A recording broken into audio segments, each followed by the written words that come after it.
Yeah, so we just talked about Mark Andrews and the potential trade or what to do there. Here's another thing that impacts it. Daniel Jeremiah, I've heard Daniel Jeremiah say this. I've heard Mike Mayock say this. I've heard several guys about the best positions that have the most depth. Tight end is one of them. Here's Daniel Jeremiah on the overall quality of the draft. Tight end, I think that you have to, Sorry, let me rewind if that. you are dead set on getting a defensive tackle, edge rusher, running back, tight end, I think that you have to, you have to look at the combination. And this is, what you do in the draft room is you take the combination of players. Okay, if we take the running back in the first round and we take the tackle in the second round, what does that combination look like versus flipping it? We get the tackle first, we come back and get the, the running back, edge rusher, whatever position later. I just think those are some positions of real depth. So, if that's a need for you along the defensive line, running back, tight end, I think you might look at going another position early, knowing you can circle back and still get a really talented player, not just in this year, but historically, like day 2 guys. Whereas I don't know that the top 15 of this draft marries up with some of the better top 15s we've seen over the last decade. But I do think the day 2 mix, I think it's very similar. So I think there's quality to be had there. All right, so kind of heard it there. He said tight end, running back, and defensive line. That's both interior and edge rusher.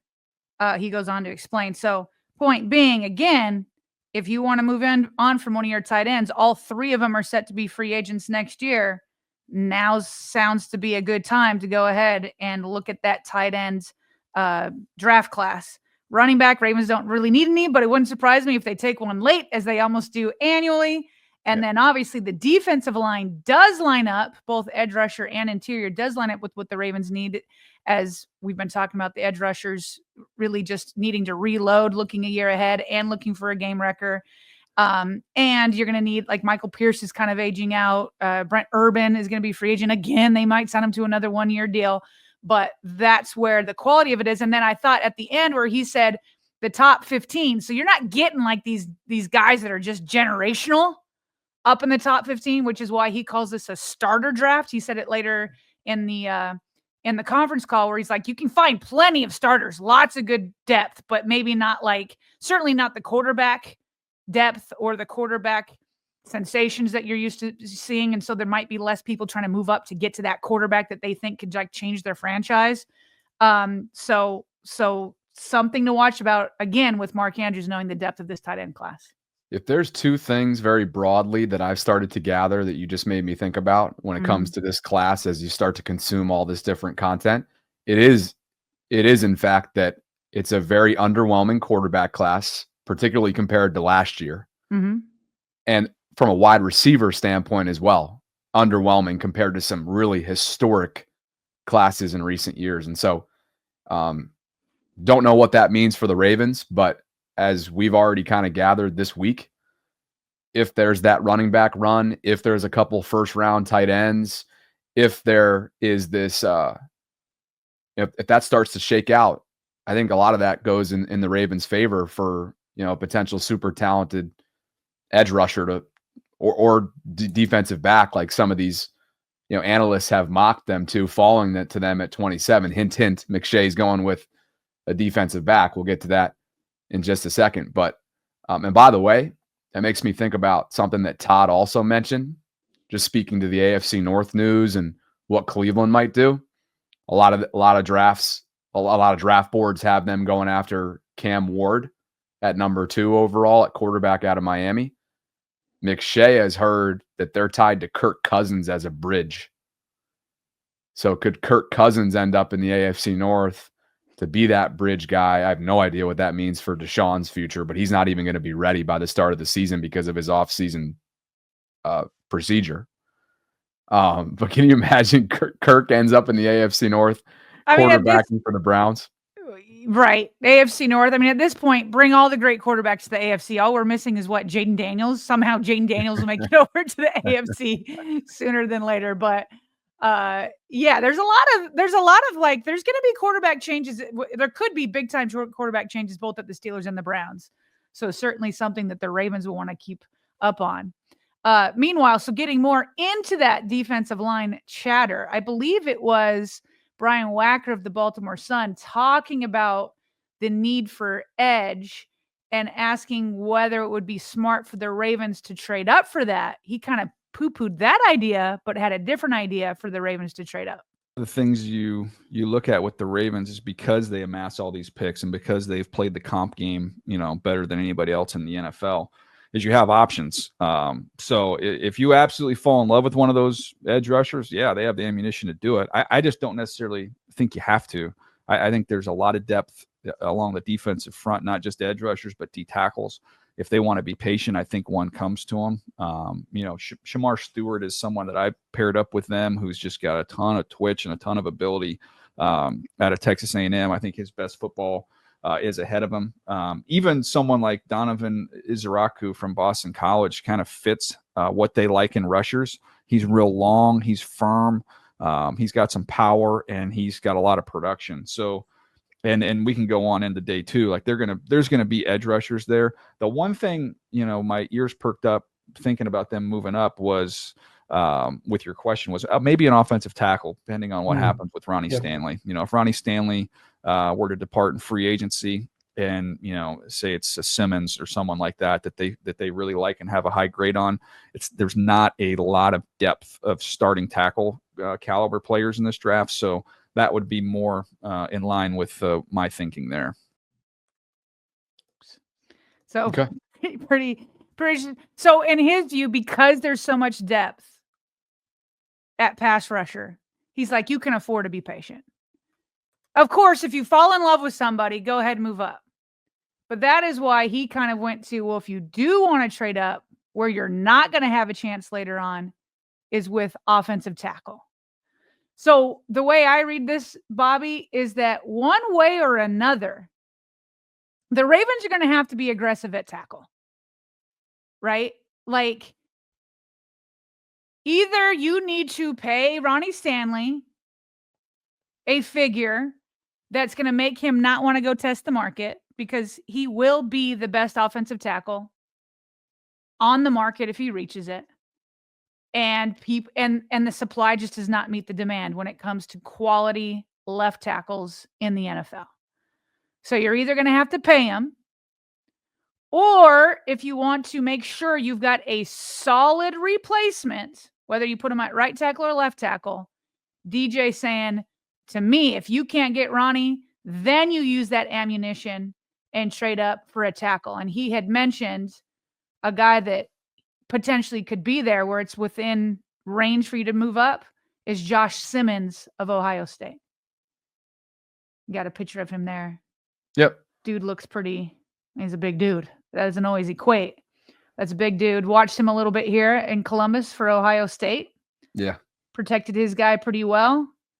And this is Mel Kiper's top 10 list of offensive tackles. He's got Josh Simmons as the third best. So last year there was a deep offensive tackle draft, which is why the Ravens could afford to wait until the end of the second round to find a new starting tackle and Roger Rosengarten. According to Daniel Jeremiah, you don't have that luxury this year. So if you don't get Ronnie Stanley, you better make a move and get one of the few guys that is you could plug and play there. I've been thinking about this more and more, this Ronnie Stanley decision that looms. The more and more I think about it, Sarah, the more I want them to run it back with Ronnie. And I think that there's a lot of thoughts that go into that statement. One, that he has officially brought himself back from, how do you want to call it? I mean, he was in the pits, right? Like this dude was in complete irrelevance at just a couple of years ago with that ankle. And we were all wondering whether or not he was going to live up to that historic contract that he signed right before he went down, several years ago with that ankle. And so not only has he worked his way all the way back, but he played at a Pro Bowl caliber level for you. He's your franchise left tackle. He and Lamar have a certain level of loyalty together. There's a certain level of familiarity there. The right-hand side is completely shored up for the foreseeable future in Roger. You hit on that pick and then some in the second round last year. You have to figure out what you're doing at guard, at left guard. The hope is that Voorhees can rise to the occasion. The hope is that the Fa'alele experiment continues in the upward trajectory. And so I just kind of feel like when you look at left tackles around the league, I mean, this is a position that comes, if you have it locked down the way they feel like they do, I'm getting more and more of an urge to keep them. Is there a thought in the back of your head that says, what if Ronnie gets injured again? And obviously you can say that about anybody, but we're bringing this up with Ronnie because as soon as he had that Pro Bowl year, that All-Pro year in 2019 and got paid big time, then it took several years to get back to what we saw in 2024. It's funny because Jeff Zrebeck was on I can't remember whose podcast, somebody local. I'll have to go listen to the whole thing, but he was just making fun of people who were like, cut Ronnie, which makes sense that they felt that way, right? Because he wasn't getting on the field. And when he did, he was injured and wasn't playing well. And now all of a sudden it's like, we have to keep him. Yeah. So I'm just wondering, is there any part of you in the back of your mind is like, well, the Ravens are already strapped for cash. They have those 11 picks. Now it's tougher in the draft because you don't have as much control. Like, who knows when a run on tackles is going to go? So again, it's just like, that is in the back of my head. Ronnie played great, and I would not fault the Ravens if they were able to re-sign him for sure. Yeah. But is it like you have to be aggressive one way or the other? And so it's like, are you just like, how old is Ronnie now? Ronnie is right around 30. Yeah. So I just don't know. I like it. And again, but he is 30. You're exactly right. He turns 31 in March. So he'll be 31 going into this year. Yeah. And so if you sign him, it would probably be to like a 3-year deal. Or is there a part of you that's like, man, maybe we should just go and get fresher or were those just freak injuries that were seriously, seriously bad injuries? Yeah. And I don't know. So back to my question, is that in the back of your head, that the injury history? Of course. But I don't know if it's outweighed by, I don't believe it's outweighed by what you would be doing if you were to move on from him. And that's exactly what you did this year. They took a gamble. They rebuilt their offensive line. And while it was obviously a work in progress early, they did mesh, and you got to give that to them. You got to tip your cap to George Warhop. You got to tip your cap to Fa'alele. Mm-hmm. You got to tip your cap most notably to Roger for taking his rookie year by storm after a tough first rep that we all remember. And so you have to give them that credit. But the idea of gambling, and what I mean by that is you're taking a gamble if you move on from your franchise left tackle on not only Roger's ability to seamlessly transition to the left-hand side. We feel confident that could happen over time. Will there be a learning curve there at the NFL level? I think so. But not only are you taking a gamble on that in this do or die year, this Super Bowl or bust year, which it will be for the foreseeable future, but you're also taking a gamble on what you can find to replace Roger at right tackle. Does that mean you're trying to re-sign Patrick McCary? I know a lot of folks in Baltimore are ready to part ways with him. Does that mean you're going to go try and find a Morgan Moses-esque type player as a bridge to be your future right tackle in free agency? So I would rather, what I'm getting at here is, rather than gamble in what's become this is a significant year for Lamar. It's a significant year for the Ravens, and it will be that case moving forward. Rather than gambling on the offensive line, why not pay what you already feel really confident that you have a certain level of continuity, stability, experience, and performance, albeit, yes, just 1 year of pure health for Ronnie. That makes me feel more comfortable going into such a magnified year.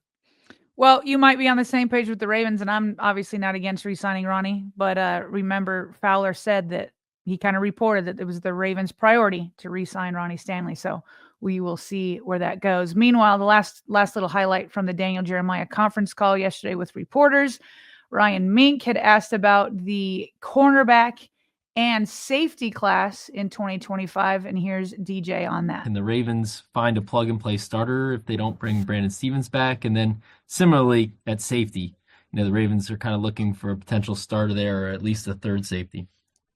Yeah, I think it's a little deeper at corner than safety this year. And if we're, looking at the Ravens, if we look where they're picking on day 2, like 59, 91, 59, I like somebody like Trey Amos from Ole Miss. That would be someone I think would be a really interesting fit for them. Parrish from Kansas State, who I think could play inside, can play outside. Those are some intriguing players. Quincy Riley from Louisville would be in that like 3rd round range. Is a good one who kind of plays with a little bit of that edge that they like there in Baltimore. So those are some of the corners. When you look at the safety group, 2nd round safeties that late 1st round, by the way, South Carolina's Nick Amonwari, if he was there, I would turn the card in. I think he'd be a fun player for them to play with. He's big, he's physical, plays more near the line of scrimmage. He makes a lot of plays buzzing underneath the ball, and he's a physical, firm tackler, and he's an aggressive dude. I would be excited about that at the end of the 1st round. And then when you start getting into the 2nd, 3rd round at the safety position, I really like Jalen Reed from Penn State, who's 212 pounds and can run. He just plays really, really well. Timing and burst as a blitzer. He can play the ball. 3rd round wise, Ransom from Ohio State, Makubu from Texas, Billy Bowman from Oklahoma.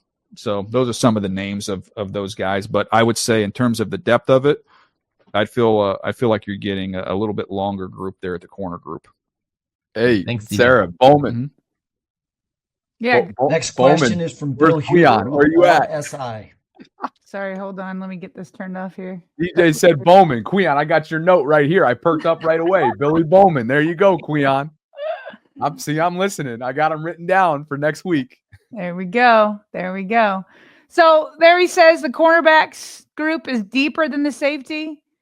Said he would love Nick Emenwari out of South Carolina if he was there in the 1st round at number 29. But again, just based off the way he's talking, it's like, what combination do you want to have? Sounds like you can wait on defensive line. Maybe you've got some depth at corner, all that kind of stuff. So I don't know, Bobby. I would love to come out of that 1st round with an offensive lineman. If Ronnie can't return, then after that, it's just like, then don't trade up and wait for the best player available if you don't need that tackle, because it just sounds like after those beginning ones, everybody seems to be so much in a bunch, right? So much in a bunch, lots of starter quality depth there that it just might be worth being patient and taking your guy. Well, there's a couple of players on this list right here that this have is already. No Piper's list, by the way. Okay. Yeah. So Mel's looking at top 10 corners, top 10 safeties, and there's already been, by my count, at least 2 players on this list that notable analysts have mocked to the Ravens. Field Yates went with Malachi Starks from Georgia, as we discussed earlier in the week, at 27th overall. And that brings us to the other player, since Todd McShay dropped his mock draft 1.0 yesterday. And that is Florida State corner Azariah. And I've actually heard a couple different pronunciations here, so bear with me. I'm sure we'll learn more about him, but I'm going to go with Azariah Thomas. I believe that's the case. And off we go. McShay has, again, the Florida State corner going to Baltimore 27th overall. And here's what he had to say as a result. Thomas has easy speed, closes in a flash, and does a great job of knowing when to get his head around. He stood out as the best defensive back at the Senior Bowl, constantly making highlight reel pass breakups and attacking the ball like a wide receiver. He's 6'1", 191, Sarah, the junior class at Florida State. They're obviously coming off a really tough year, are the Seminoles, but this is a tough player. Lance Zierlein's overview, NFL draft analyst, had this to say. Press man corner with average speed but excellent length to disrupt game flow for opponents. Thomas deters early looks his way from quarterbacks by jabbing, crowding, and smothering the release from press. He lacks route recognition and lateral twitch to stay tight to breaks from off man. He also needs to develop his instincts and trust his eyes from zone coverage. He has average top end speed, but competes to shrink the receiver's downfield catch odds using his length and ball skills. He's more likely to spoil a catch than make a play on the football that results in a turnover, but that could change with more experience. He's below average in run support, although he improved in that area in 2024. Thomas needs more seasoning, but he could become a good starter within 2 or 3 years. So, obviously, with your maybe a little bit of 27th a overall project. pick? No. That's I just project with the first rounder. That's why I didn't love Daniel Jeremiah's Shamar Stewart, where it was like he has like 3 sacks over 3 years. I mean, something crazy like that. Well, you heard him mention him again in that little I clip. know, he sure did. He sure did. And I don't know, maybe that's the type of drafts that is coming in 2025. But my goodness, a starter in 2 to 3 years. We need a replacement for Brandon Stevens. That's what we're looking for. That's what we need. And we saw what you can have a solid secondary if you have 1 weak link. That's who opposing quarterbacks are going to tee off on. So that was a tough breakdown, lukewarm breakdown there from Zerline. But McShay, that's just one perspective. Yeah. McShay likes what he sees. Go Google his name, guys, or Twitter search his name. There's a bunch of highlight reel plays from the Senior Bowl, like McShay wait, noted. do you have that? Actually, never brought it in, but I can in a second here if you want to go to the safety. Well, let me do this. Let me share my screen because the Senior Bowl play that stuck out to everybody. I believe this is correct. Let me zoom in here. So Lamar, he was one-on-one with a Washington State wide receiver. Is that him? Is it number 8? Yeah. Okay. Yep. So there you go. So excellent. You want to here? Yeah. Yeah. Go ahead. Can you see it? Yep. Go ahead. Okay. Let me zoom in a little bit more. See if I can get this any bigger. It's just making the other stuff bigger, not the video. But he's got excellent coverage. It's just that the wide receiver runs a horrible route. Look at him just sitting there at the beginning, and so it made it easy. And he turns around and makes a one-handed interception. So great for the Florida State corner, right? But people were making fun of the receiver, including Lamar Jackson, who's got all these laughy emojis. And then Lamar later on said about it, let's see where he's at. He said, all 32 quarterbacks are going to start scrambling once the receivers release like this. Here's the actual play too. In the meantime, all right. If you're done with your screen share, we'll do mine over here because it is a heck of a play, but it is a tough route at the same time. Mason Kinahan. I mean, look at Azariah. He just totally bullies this Washington State wide receiver right off the line. Man, what's he doing off the line? I mean, he didn't even bully him though. He just stood there. Look, he doesn't even have to get his hands on him. See the initial look, Azariah, as you can tell.